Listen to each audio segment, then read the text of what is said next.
Ola, imos empezar con esta terceira entrega dos videotutoriais dedicados á teoría da unidade didáctica 3. Neste videotutorial imos a ver as exencións e tamén imos a ver as diferencias que hai entre que algo este exento ou non suxeito.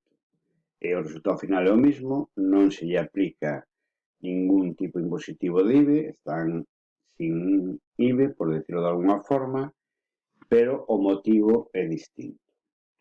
Ben, imos a empezar con as exencións. As exencións son a entrega de bens ou prestación de servicio que están suxeitos ao IBE, pero por un beneficio fiscal non se aplica o imposto. Non? Un exemplo desto temos se unha empresa vende ordenadores en operacións interiores, é dicir, dentro do territorio español, ese ordenador irá a un tipo impositivo xeral. A parte do prezo do ordenador, vai a elevar a súa cota de IBE. Mentras que se ese mismo ordenador, esa empresa o exporta, que é un dos motivos de exención, non levará IBE. Está sin cota de IBE. Ben, entre as exencións temos dous tipos. As exencións plenas e as limitadas. As exencións plenas son as exportacións e entregas intercomunitarias, é dicir, as vendas que realizamos a países da Unión Europea, entregas intercomunitarias, e a países que non pertenecen á Unión Europea, as exportacións. Mentras que as limitadas son operacións interiores e non dan dereito a deducir as cotas de impostos soportadas. É dicir, que as empresas que teñen a súa actividade como exenta e as compras que realizaron para esa actividade non poden deducir o IBE. Eso xa é un gasto para eles. E que pasa con as empresas cando teñen unha parte da actividade que é exenta limitada e outra parte que é do régimen xeral, é dicir, que está suxeita ao imposto? Teñen que aplicar a regla do rateo. É dicir, que fan unha porcentaxe, calculan a porcentaxe de esos gastos que son das dúas actividades, que porcentaxe poden deducir e que porcentaxe non. Esta é unha parte que non entra dentro do examen, o da regla de rateo, pero é para que coñezades o concepto.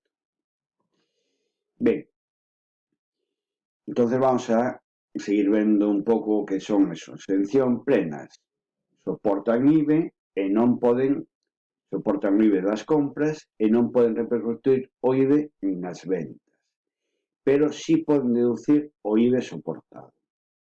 Entre as exencións plenas temos as exportacións e entregas intracomunitarias. Mentras que as exencións limitadas, eles cando compran van a soportar o IBE, non poden repercutir o IBE nas súas vendas ou prestación de servicio e tampouco poden deducir o IBE soportado. É dicir, que para eles o IBE soportado vai a ser un gasto. Estas actividades os temos no artigo 20 da lei do IBE. Imos a verlos ahora. Entre as máis frecuentes que temos son os servicios sanitarios, médicos, hospitais, dentistas, o ensino, sempre que sea regulado, que sea oficial, é dicir, en colexios, clases particulares e demais. O ensino por exemplo, para sacar o carné de conducir, sí que levará IBE. Entidades sin fin de lucro, é dicir, que non cobran por realizar esas actividades, sempre que sean sociais, culturais ou deportivas.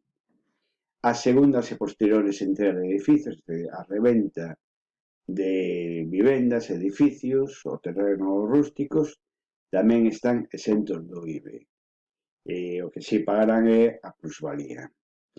A entrega de bens que foran utilizadas polo transmitente na realización de operacións exentas. É dicir, que se o suxeito pasivo non deduciu nada do IBE desa compra, a hora de vender, tampouco pode agora cobrar o IBE. O alugamento de vivendas e garaxes. Ollo que vivendas e garaxes. Os locais comerciais sí que van ao tipo xeral. Efectos timbrados, o papel de Estado, letra de cambio, etcétera. As operacións financieras, cando nos solicitamos un préstamo, nos conceden un crédito, o que son intereses, gastos e demais que leven á operación, tamén están exentes de IBI. Os servicios postais, enviar un paquete por correos ou unha carta, tamén están exentas. E logo as loterías, apostos, xogos que estén organizados por o Organismo Nacional de Loterías, pola ONCE ou por organismos de calquera comunidade autónoma. Ben, ora vamos a ver se son capaz de explicaros ben que diferencia hai entre unha operación exenta e non suxeita. O primeiro que temos que ter claro é a definición do IBE, non? Imposto de naturaleza indirecta que recae sobre o consumo e grava as entregas de bens e prestación de servicios efectuadas por empresarios ou profesionais que teñen ánimo de lucro, así como as importacións e adquisicións intracomunitarias de bens. Isto só vimos ao principio. É dicir, que o IBE, o imposto, ímolo aplicar cando hai unha compravenda entre empresas ou entre empresa con particular. Eso é o que está suxeito ao IBE. Exento. Que é algo exento? É un beneficio fiscal polo cal non se vai aplicar o imposto a unha operación a pesar de estar suxeita a él. Por exemplo, pois, está falando de outros impostos, a ver se así o vedes un pouco máis clara, un concello decide pois que aos vehículos eléctricos non lle vai a aplicar o imposto de circulación, van a estar exentos de pagarlo. Por que? Non porque non teñan que pagalo, senón que para aplicar o beneficio fiscal, para potenciar algún sector ou que sexa, deciden que non se utilice, que non se aplique ese imposto. O mismo pasa con o IBE. Hai certas compravendas ou prestación de servicios que deberían de tributar o IBE, pero, por a razón que sexa, o goberno decide que non tributen. Vamos a ver un exemplo xa a nivel IBE. A todos os países o que lle interesa é vender os seus produtos que fabrica a outros países. De forma temos de abaratar esa venda, de que sexa máis competitivo. Pois, tanto máis barato sexa, mellor. Como pode o goberno axudar a que sexa máis barato? Pois non cobrando o IBE nesas vendas ao exterior, non? Como son as exportacións e entregas intracomunitarias. E estamos aquí o exemplo dos mobles, pero é o que comentei antes. Si vendemos un moble en unha operación interior e algo xeral, si o vendemos en unha exportación, vai exento de IBE.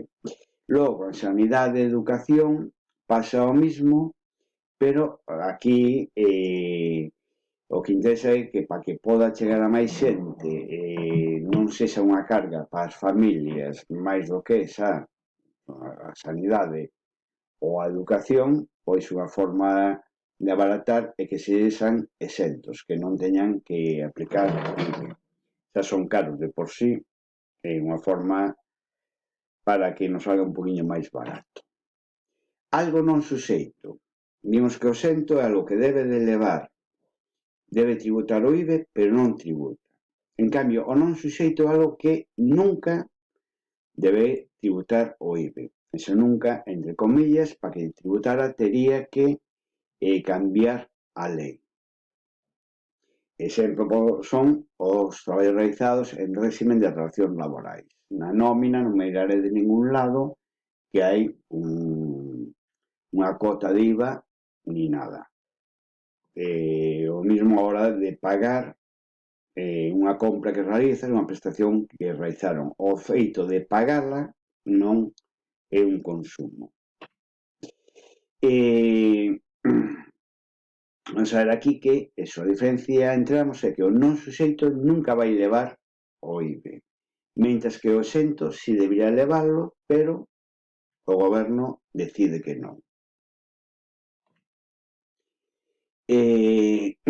Por tratarse de operacións que non responden aos principios, non? Non hai contraprestación, é dicir, que son non suxeitos, por exemplo, sabemos antes, a entrega de mostras sin valor comercial, aí non hai unha contraprestación en diñeiro, entrega xa sin contraprestación de libros, folletos e demais, ou os autoconsumos, que xa explicáramos anteriormente, que cando unha empresa fabrica algo para a súa empresa. Todas estas están non suxeitas ao IBE. Non existe unha contraprestación e se ve clara que non corresponden aos principios inspiradores do imposto. Dentro das exencións, volvemos a repetir, temos as plenas e as limitadas.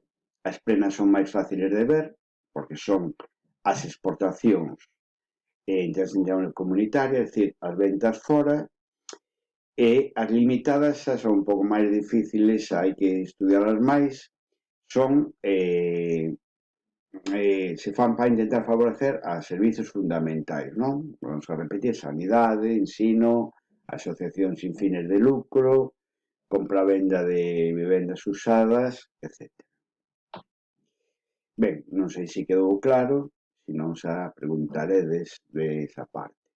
Deducións, para que un empresario poda deducir, a compra que realizan teñen que estar acorde con a actividade e teñen que ter, para ter dereito a deducir, unha factura orixinal da compravenda.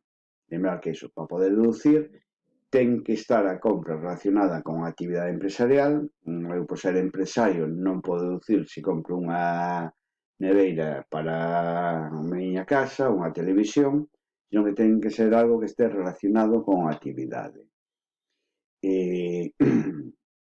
Aquí vedes un pouco máis todas as deducións e lembrar que os requisitos, claro, temos que ser empresarios profesionais, haber empezado a actividade e demais, e sobre todo o importante ter as facturas justificativas orixinais desa compravenda. Ben, a continuación ven os réximes especiais do IBE, que xa o deixamos para a seguinte entrega da teoría. Espero non liaros moito, que podades aproveitar ben isto. Ata a próxima, Saudiño.